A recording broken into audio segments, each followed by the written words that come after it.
Hey Savvy people, it's Savvy Nick here, and today we are going to continue writing our Simple List program. Simple List is a C++ program to keep track of our to-do items. We've been using Visual Studio Code to do all of our programming in for our project, and we'll continue doing so today. The plan is to go ahead and get to a point where we have a fully functioning Simple List program. Once we've added in a save function today, and change up a few things to properly write out our individual user lists, we'll have that fully functioning program.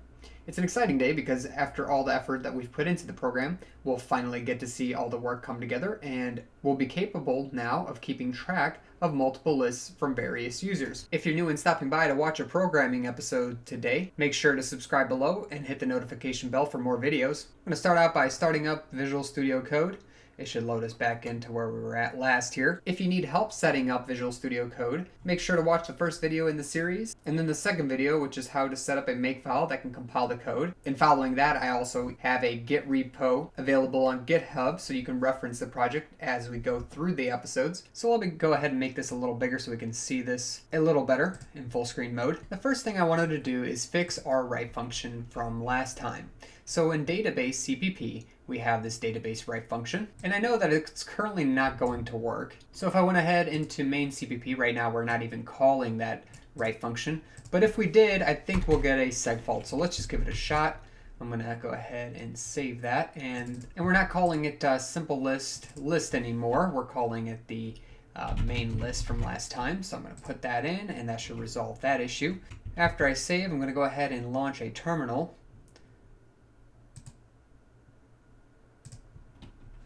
And in the terminal, I'm going to go ahead and build the program. And then I'm going to run it real quick. Let's see, with Savvy Nick should be fine. Can we print our list? Yeah, we have items in our list. Now, if I quit out, that should cause a segfault, and it sure did. Reason being is because we aren't properly going through the vector here in our write function, which we haven't used in a while since we were going and reading in the database in the last video, so we could edit it per user. What I really need here is, instead of a user's list size, I don't want the user list size. I want to go through every single user, which is part of the first vector in the two-dimensional vector we created. So you have main list.size, and then you have main list user index.size. So this one's going to be wrong as well, so we need to remove the list index because we don't care about the size of a specific item. Instead, we care about the size of the entire list.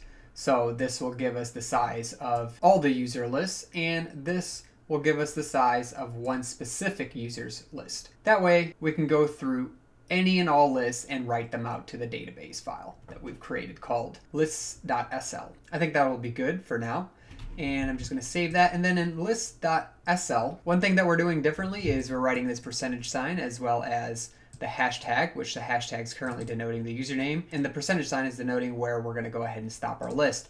So we have to create that here when we write our database file out. Otherwise, we'll be missing the hashtag and the percentage sign. First thing I want to do is go ahead and put an if statement. So if the list index is equal to 0, what does that mean? Well, that means it's a username. So we can take advantage of the fact that it's the first item in the list. And if it is, that is the username. So let's go ahead and print out the username into the database. So like we said, we'd use a hashtag for that. So what we should do here is add a hashtag in first, followed by the main list user index, list index. So this is just going to write an item out. And since it's the first list indexed item, it's going to be the username. So this should be fine. We need to do something else here.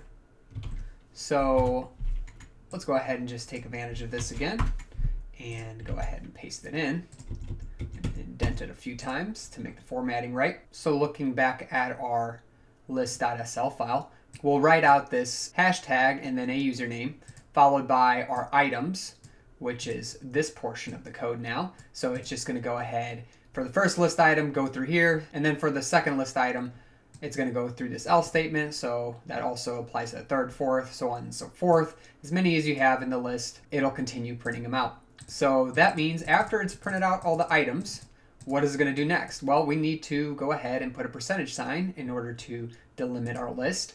So let's do that. So we're going to have to do that after the second for loop here.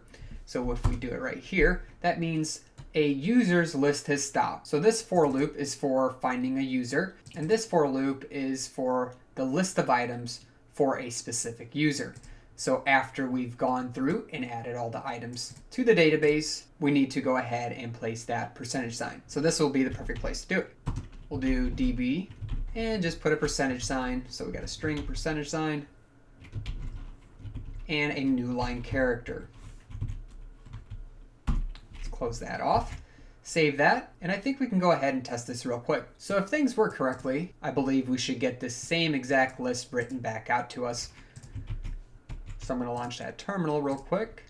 Let's just build with make real quick, since we made changes, and rerun our simple list with, let's say, Savvy Nick here. And what I'll do is simply just quit out of the program.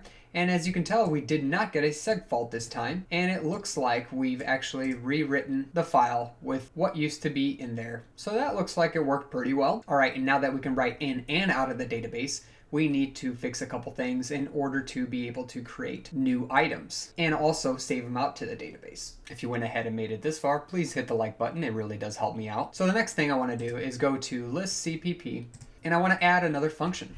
So I'm just going to go to the bottom here and add one more function. I'm going to call this one save list, and it will be a function to the class list. And we're just going to do save underscore list. And this one should be fairly simple. While we're at it, let's go ahead and add this also into our header file, so list.h. And we'll just add it here below. This is a void. And it should be as simple as that. That should correct our problem here. No more red indicators, so great. Next, I want to just write out a little bit here so they know we're saving their list. We're just going to put saving the list, ... And let's just put a new line character at the end here. Later, we're going to have to keep track of the user who's using the application, so let's go ahead and add in a member variable real quick to the class. So I'm just going to call this, it's going to be an integer because it's going to be a number, and I'm going to call it current user index. So that's the current user and what his index is inside of the vector that we are going to keep track of their list in. Then going back to list CPP, and in the save list function, let's go ahead and do main list and the current user index. Since that's going to be the current user, we're going to save their list. That way, if a user makes any edits, their list is saved into the main list, which gets written out to the database. So it's as simple as that, but let's go ahead and display the print menu once more. So we'll just put that print menu function call right here. So it goes back and prints the user menu. And since we just added this current user index member variable, let's go ahead and apply it to our find user list function. So in the last episode, we went ahead and made this function so we can search for a user in the database and pull up their list. So what we want to do is keep track of that user and where they show up in the main list vector. So we can do that pretty simply by just adding a line here and saying that the current user index gets set to the user underscore index, because if we do find the user inside this main list that we read from the database file, then we'll just say, hey, we got to this index and we need to store that index in the current user index for later use. So what happens if we don't find a user? Well, you're going to go through this for loop, you're going to go through the entire list that you read in, and then you're going to do a little bit of a check. So if user found is equal to false, meaning we set it to false up here, and meaning it never made it into this if statement where it found a user, so user found gets set to true here. We're going to look for, again, user found equal to false, and if that's true, we're going to go ahead and take advantage of the fact that our list is going to be empty since it didn't find a user or a list, and since that list is going to be empty and we already instantiated it, we can just say, hey, let's push back our name.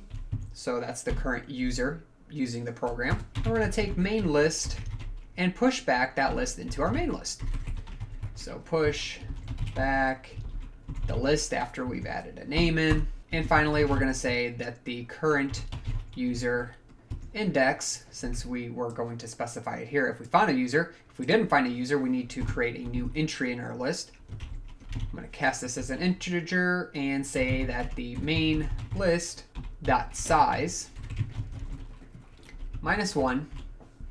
Since we start with 0, the size will be 1 more than the actual size of the complete list, so we want to make sure to subtract 1, and just hit save. One thing we haven't done is, since we do keep track of this Boolean called user_found, in case another developer wants to be able to check if a user was found or not outside of the scope of this function, what we can do is return a type. So if we say return user found, the program's going to complain right now because it says you can't return a value because you said it's a function that returns a void, meaning nothing. So we have to also change this void to the variable type that we defined for a return parameter. So it's a Boolean because user found is a Boolean. So we must specify we're returning a Boolean outside the function.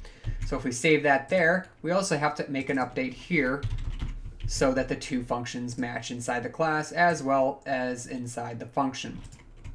Now that we have that, you can see that there's no complaints. And this is a nice thing to have for some of your functions because then another developer could come along and use conditions based around your return parameters out of a function that you created. So let's just say we did bool, and we're going to call that bool user found again, and just set it equal to this simple list file user list. Because this function does actually return something, we can do this. If you call this function is going to return something, and what's it going to return?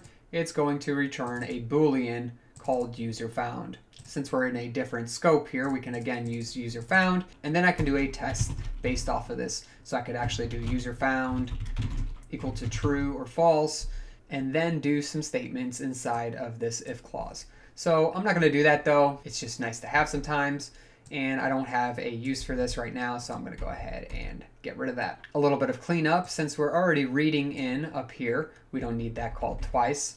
And since it was commented out, it's not doing anything. I'm just going to erase that function. All right, and then in list CPP, we created this new function called save list, but we did not make a call to it, so we have to do that as well. I figure let's just go ahead and add a new menu item and then make the function call. So what I'm going to do is just change the choice for quitting out of the program to number 5, and then create a new else if statement that takes care of the new choice, which will be 4.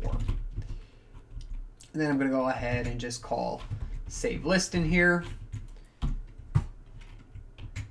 And then up here, I'm going to add in a new choice, and we're going to say 5 is now quit and 4 is save list.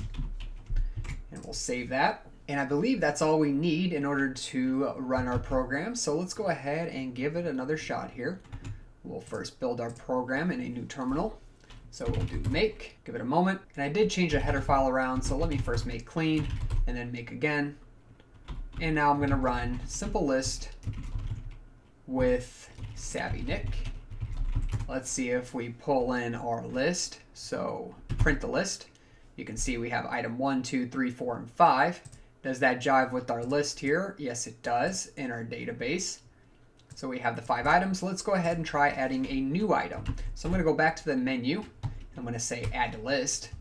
Well, we got item 1, 2, 3, 4, 5. Let's just add item 6 and see if that pops up after we save and quit out, because if we look back at main, we have to get out of the print menu function before we write to the database, which means we have to quit. And if we just look at list CPP, you can see here choice number 5 or quit will return out of the function, and then 4 is going to save our list. So we have to select 4, and then we have to select 5 in order for our list to update. So first I'm going to go ahead and save it. It says it's saving the list, so that's a great thing to see. The call was made correctly. And then finally I'm going to go ahead and just hit 5 to quit out of the program, and you can see that our list got updated. So you have item 1, 2, 3, 4, 5, and then you have item 6. So that looks like it worked very well. Our program was able to go ahead and append an item to the list for a specific user that we specified. So let's go ahead and try Savvy Bob now, just to make sure things are working properly as well there. So we're going to enter in Savvy Bob. I'm going to add an item to the list, item 8 for Savvy Bob. And I'm going to save the list, exit out with 5, And you can see now we have item 8 in Savvy Bob's list. So the next thing, what if we want to add a brand new list and a new user? Well, let's give it a shot. So let's do Savvy George. It says, welcome Savvy George, and then we have a couple debug statements here where we're printing out some usernames. Let's go ahead and add to our list a new item, and let's just continue with item 9, and add to the list item 10, add to the list item 11, and print that list. You can see Savvy George has item 9, 10, and 11. Let's go back to the main menu. Let's save that list and quit out. And you can see it added a whole new user named Savvy George. Because it didn't find him in the database, it went ahead and just appended him to the end. So what happens if we call Savvy George this time? We should be able to print his list, and we do. You can see item 9, item 10, item 11, which matches up here. Let's go back to the menu. Let's actually delete an item this time. So how about we delete the middle one, which is index 2, item number 10, and now print the list. You can see we only have item 9 and 11. I'm going to hit back to menu and then save the list and quit out again.